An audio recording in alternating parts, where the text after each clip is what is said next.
My security having been withdrawn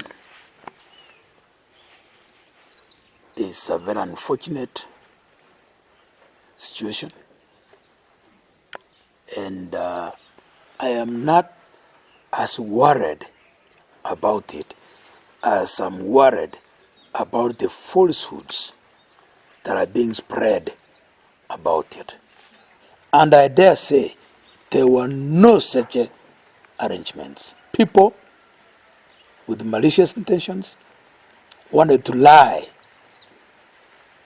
to the powers that are that there are disruptions so they can be given money to counter those disruptions. We'll have Uhuru. Uhuru is very popular in Kisii.